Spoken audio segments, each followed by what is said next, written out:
wa ala alihi wa sahbihi wa sallama taslima.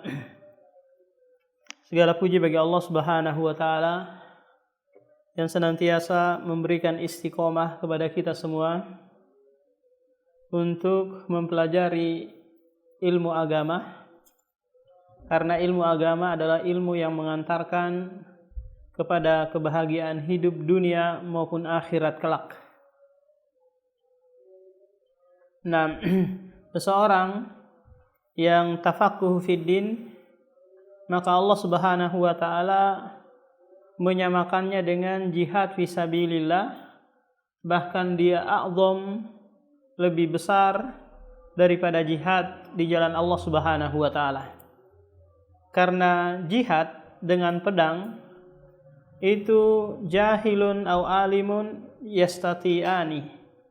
Orang jahil maupun orang yang alim itu mampu melakukannya, berjihad di jalan Allah dengan pedang.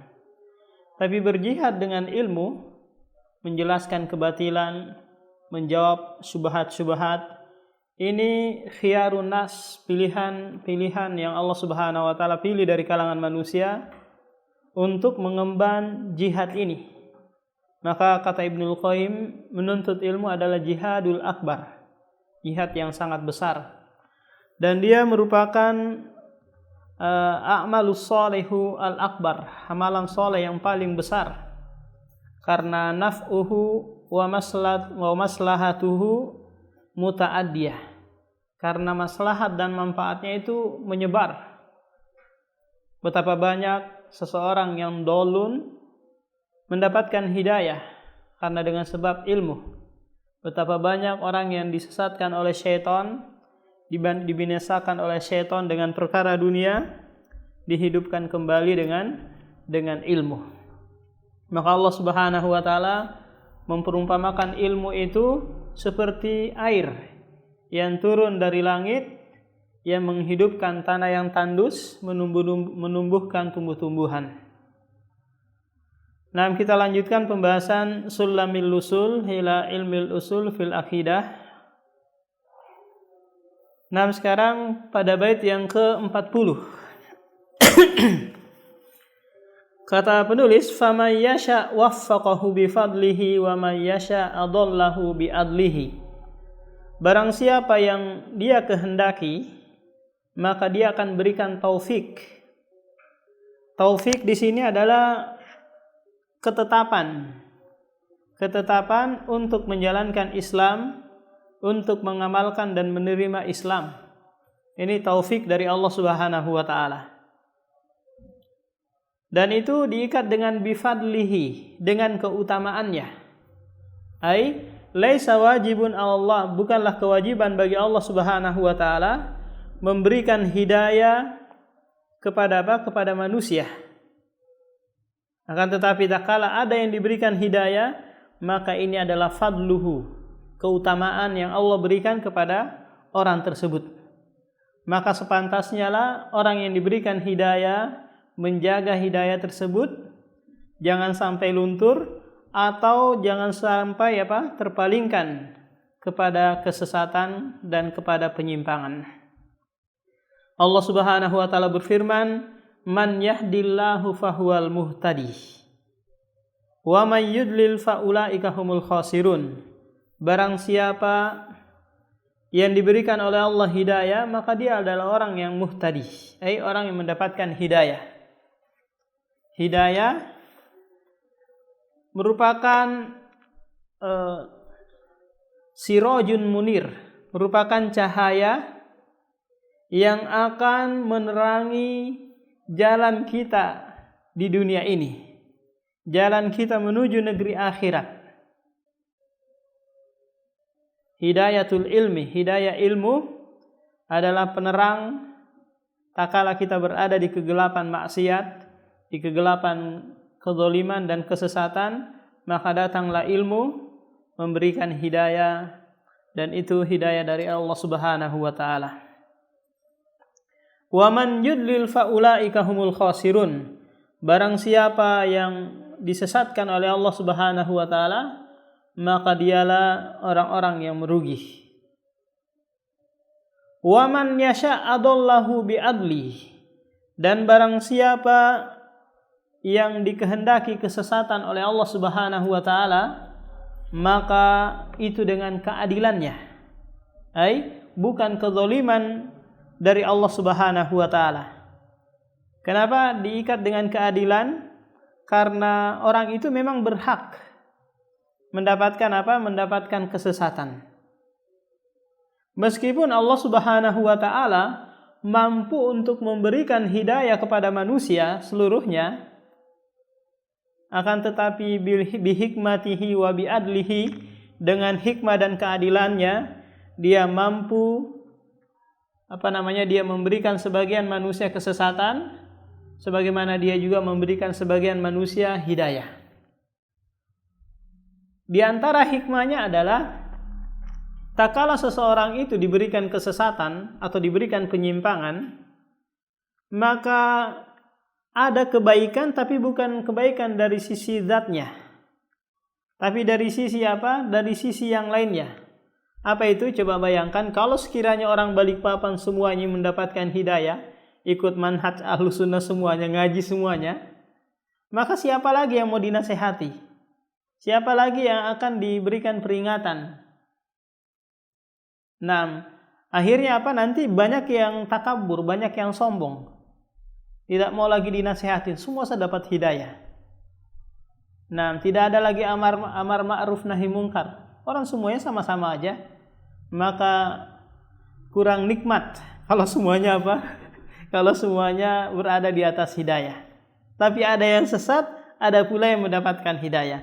Agar yang mendapatkan hidayah ini menyampaikan tabligh, menyampaikan dakwah, dan dia nanti bersabar, karena orang yang diperingati itu akan menentang, akan membangkang, dan dia akan mendapatkan pahala dari menyampaikan ilmu, berdakwah, dan bersabar ketika mendapati adza. Dan ketika dia bertobat, orang yang sesat tadi ini, maka dia akan lebih bersemangat. Dia akan lebih bersemangat, dan dia akan nanti mengenal Allah Subhanahu wa taala dengan Ismu Al-Ghafur, Ismu At-Tawwab, Ismu Ar-Rahim, dan seterusnya. Nah, ini diantara hikmah di mana Allah Subhanahu wa taala menciptakan keburukan. Ya, dari sisi zatnya sendiri itu syarrun, tapi dari sisi yang lainnya itu ada manfaat, ada kebaikannya. Faminhumus syaqiyyu was-sa'idu wa dza muqarrabun wa dza taridu. Tak kala Allah Subhanahu wa taala menghendaki keburukan dan menghendaki kebaikan, maka dari sinilah manusia terbagi menjadi dua, ada yang sengsara dan ada yang bahagia. Orang yang bahagia, mereka yang mendapatkan taufik dari Allah, meskipun dari kacamata dunia mereka tidak memiliki apa-apa, tidak memiliki rumah, tidak memiliki motor, tidak ada uang yang dia miliki, tapi ada kebahagiaan. Karena kebahagiaan itu adalah kebahagiaan hati. Nah, faminhumus syaqiyyu, di antaranya lagi ada yang sengsara. Meskipun yang sengsara ini memiliki harta yang bergelimangan, memiliki rumah, mobil banyak, tapi dia sengsara. Hatinya tidak pernah tenang, pusing terus setiap hari, nggak tahu di mana uang yang akan ditaruhnya. Di bank sudah penuh, di mana-mana sudah ini, pusing, stres. Mau dibelanjakan kemana uang yang dia miliki? Maka dia ada kesengsaraan. Sebelum kesengsaraan akhirat. Di dunia dia sengsara, kelak dia akan sengsara pula di akhirat, karena harta memiliki dua pertanyaan. Wada muqarrabun, dan ini yang muqarrab, yang didekatkan oleh Allah Subhanahu wa taala. Wada yattariduna, dan yang ini dijauhkan. Tarid itu dijauhkan. Siapa yang didekatkan dan siapa yang dijauhkan? Mereka yang didekatkan adalah orang-orang yang berbahagia. Senantiasa diberikan kemudahan untuk taqarruban ilallah, untuk mendekatkan diri kepada Allah Subhanahu wa taala. Ringan baginya untuk melakukan amalan soleh, puasa Senin Kamis, kemudian menghadiri majelis taklim. Ini adalah ciri-ciri muqarrab, orang-orang yang didekatkan. Dan ciri-ciri orang yang muttarid, orang-orang yang dijauhkan, maka mereka ini yang sulit sekali sholat setengah mati, dibangunkan subuh nggak bangun-bangun, sholat subuh dibangunkan nggak mau bangun-bangun, di SMS terus jadwal kajian nggak datang-datang. Wah, ini ciri-ciri apa? Syaqiyun, orang-orang yang sengsara. Maka benarlah kata Rasulullah SAW, i'malu fa kullun muyassarun lima khuliqalah. Beramallah kalian, karena sesungguhnya seorang itu akan dimudahkan. Ya, dimudahkan. Kalau dia syaqiyun, dimudahkan kesyaqiyunnya.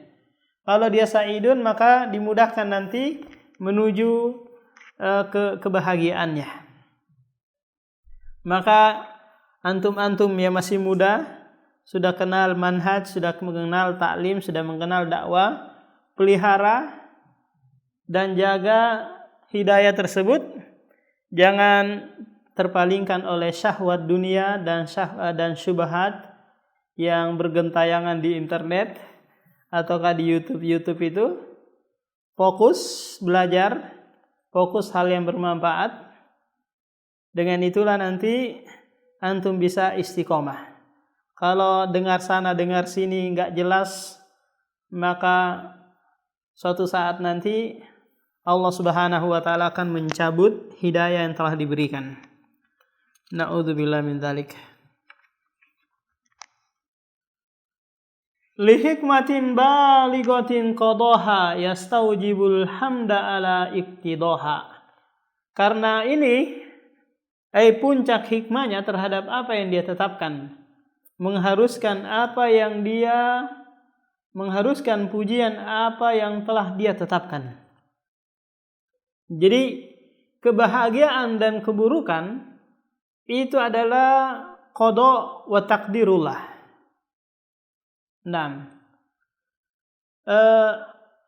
Qada dan takdir seluruhnya harus dipuji. Qada dan takdir harus dipuji. Tapi makdur atau makdi, yang ditakdirkan, ini ada yang dipuji, ada pula yang tidak dipuji.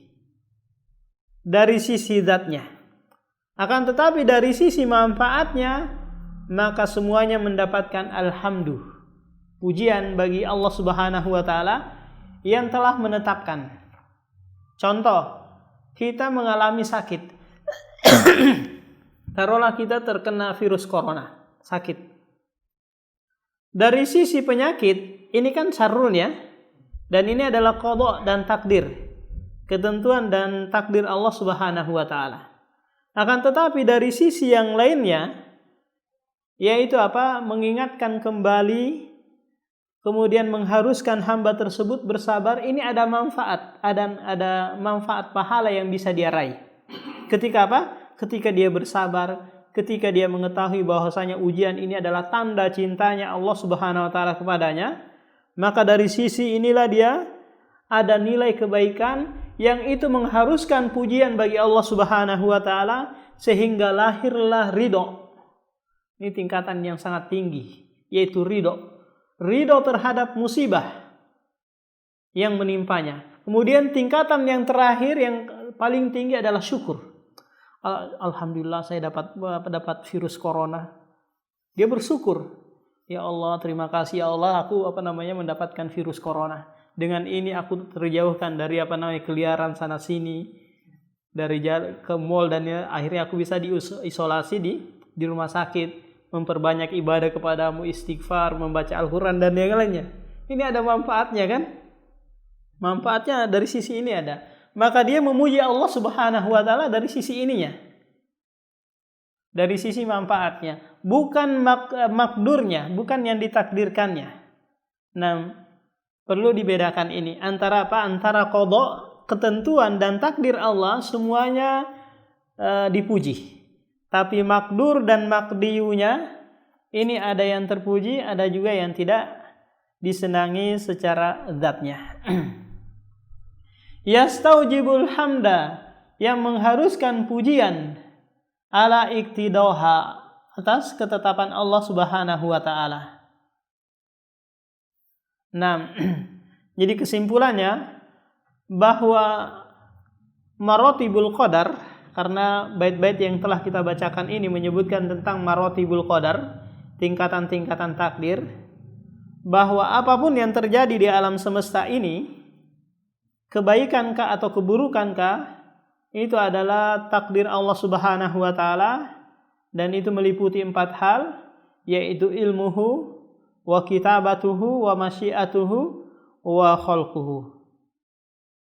Apapun yang terjadi saat ini, corona 10 tahun lagi mungkin ke depan, itu diketahui oleh Allah Subhanahu wa taala.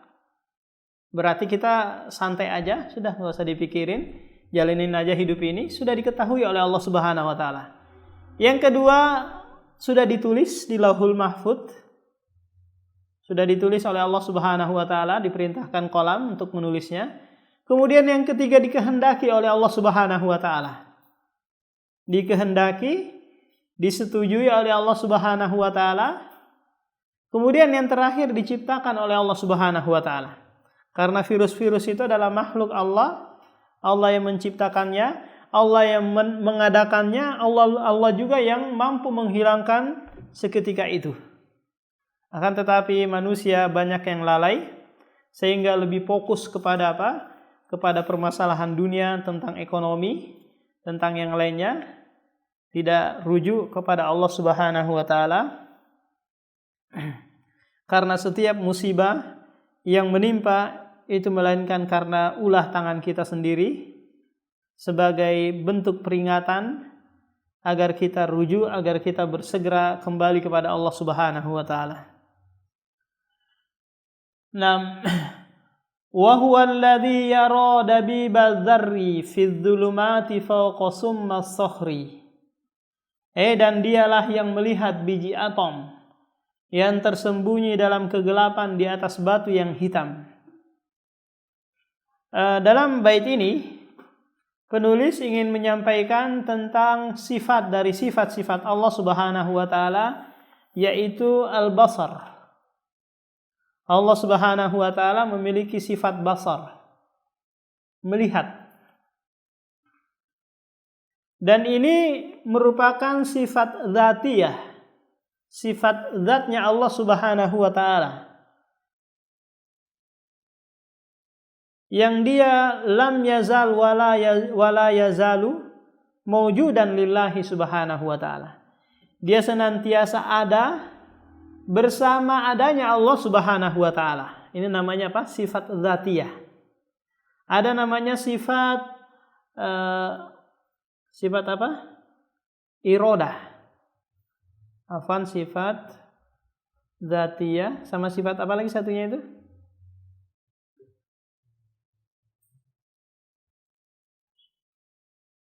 Nah, sifat dzatiyah, dan ada lagi sifat yang dia kadang digunakan, kadang tidak. Seperti sifat kalam. Sifat kalam ini dia sifat yang kadang digunakan, kadang juga ada. Tapi ahadiyatul kalam itu ada pada diri Allah Subhanahu wa taala. Sifat ikhtiyariyah. Sifat kadang digunakan, kadang pula tidak digunakan oleh Allah Subhanahu wa taala. Nah, kalau sifat basar ini adalah sifat dzatiyah, senantiasa ada, senantiasa digunakan oleh Allah Subhanahu wa taala. Dan penulis menyebutkan di sini bahwa sifat basarnya Allah Subhanahu wa taala itu mampu melihat biji atom yang tersembunyi dalam kegelapan, kemudian di atas apa? Batu yang hitam. Di atas apa? Di atas batu hitam. Coba bayangkan, ada batu hitam, kemudian semut hitam di atasnya, kemudian di kegelapan malam, siapa yang sanggup melihatnya ini? Kan tetapi Allah Subhanahu wa taala yang dapat melihatnya. Jadi ini sifat yang sempurna bagi Allah Subhanahu wa taala. Seandainya hal ini diberikan kepada manusia, betapa stresnya manusia itu. Coba bayangkan kalau dia bisa menembus pandangan-pandangan tembok-tembok ini, ada orang mandi di WC dia lihat, di sana ada orang kelahi dia lihat, orang-orang yang ribut di Pandansari dia lihat, maka stres, dia nggak bisa tidur. Alhamdulillah kita diberikan pandangan, penglihatan yang terbatas, hanya jarak sekian meter saja kita sudah nggak bisa lihat. Kalau kita diberikan bisa tembus yang di Jakarta pun kita bisa lihat, kita stresnya minta ampun.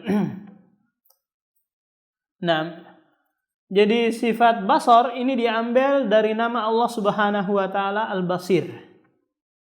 Al-Basir, karena setiap nama itu terkandung sifat. Setiap nama pasti terkandung sifat. Baik itu satu sifat ataukah dua sifat. Nah, baik itu satu sifat atau dua sifat. Allah Subhanahu wa taala berfirman di banyak ayat, "Innallaha kana sami'an basira." Sungguhnya Allah Maha mendengar dan Maha melihat.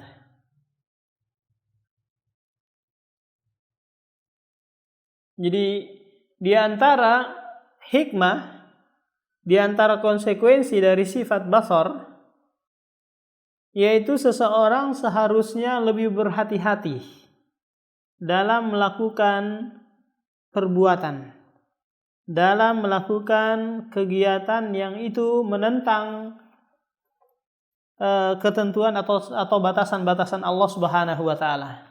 Sebagaimana seseorang tak kala diawasi oleh CCTV, maka seseorang akan lebih hati-hati.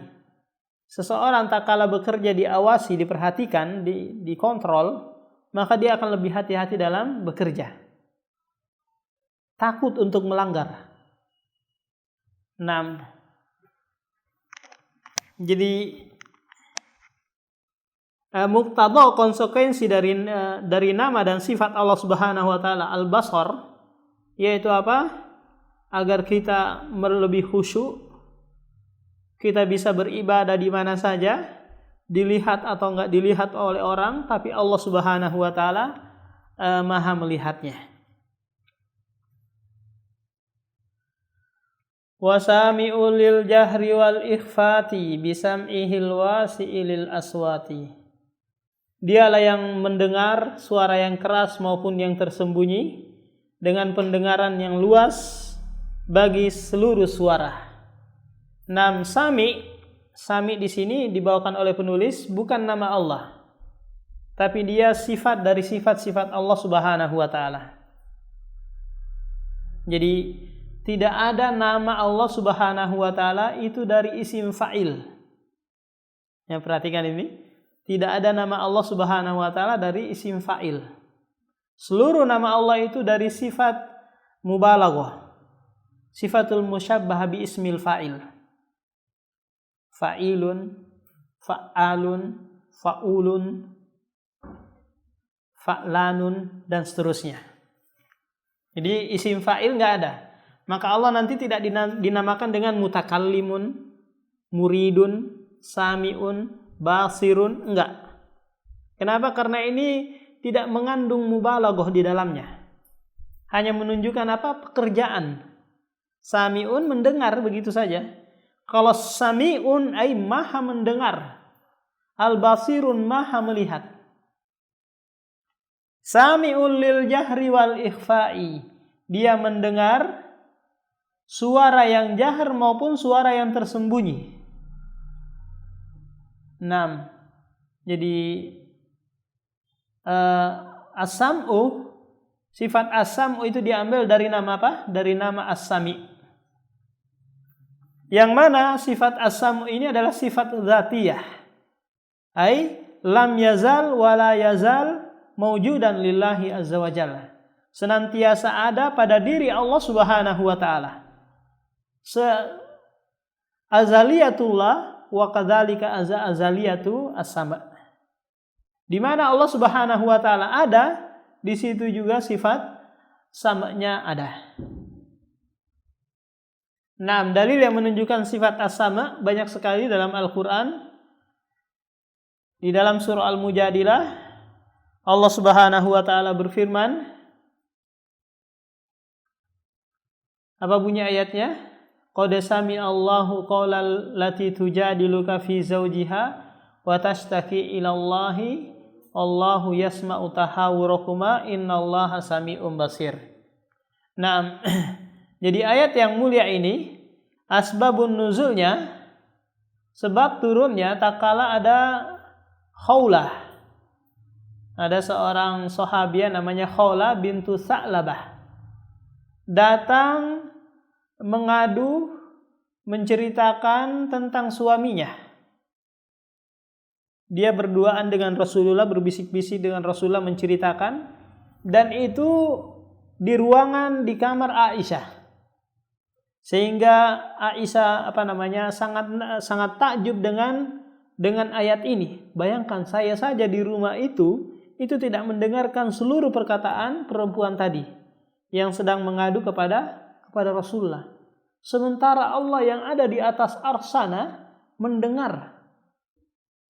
Oleh karena itu Aisyah mengatakan, Alhamdulillahilladzi wasi'a sam'uhu al-aswat laqad ja'at al-mujadilah ila Nabi sallallahu alaihi wasallam tukallimuhu wa ana fi nahiyatil bait. Ma asma'u ma taqul. Lihat kata Aisyah, segala puji bagi Allah Subhanahu wa Ta'ala yang sangat luas pendengarannya. Sungguh telah datang seorang mujadilah ini mengadukan tentang suaminya yang bernama Khawlah kepada Nabi. Dia berbicara kepada Nabi sallallahu alaihi wasallam sementara aku di pojokan rumah. Ma asma'u, aku tidak mendengar apa yang dia ucapkan. Lalu Allah Subhanahu wa Ta'ala menurunkan ayat ini. Qad sami'a Allahu qaulal lati tujadiluka. Coba lihat, menunjukkan sifat sempurna bagi pendengaran Allah Subhanahu wa Ta'ala. Coba bayangkan kalau kita dikasih sifat sempurna, ayo kamu dengarkan semua suara-suara yang ada di muka bumi ini. Gila kita. Suara keributan yang ada di pasar, yang ada di bar-bar sana, yang ada di kilo 17 kita dengarkan. Ya Allah, kita tersiksanya minta ampun. Dan bayangkan lagi bagaimana sempurnanya sifat Allah Subhanahu wa Ta'ala. Tak kala kemarin tanggal 9 Dzulhijjah, di mana jutaan kaum muslimin berkumpul di Arafah, datang orang Jawanya, orang Bugisnya, orang Afrikanya, Amerikanya, ngumpul di sana berdoa. Coba bayangkan, mereka berdoa pakai bahasa masing-masing, bersamaan dengan permintaan yang berbeda-beda dalam satu waktu. Coba bayangkan, kalau Allah nggak sempurna pendengarannya, maka dia akan katakan, pelan-pelan lah, saya nggak bisa bedakan ini siapa nih yang minta duluan ini. Kamu mintanya apa dan seterusnya. Akan tetapi Allah Subhanahu wa Ta'ala mampu mendengarkan semua. Oleh karena itu dalam hadis qudsi disebutkan, ya ibna Adamah, lau anna awwalakum wa akhirakum wa insakum wa jinnakum qamu fi sa'idin wahidin fasa'aluni fa'ataitu kulla wahidin minhu mas'alatahu. Seandainya kalian berkumpul dari kalangan jin dan manusia dari pertama hingga akhir di satu tempat, kemudian meminta kepadaku, niscaya aku akan mengabulkan seluruhnya.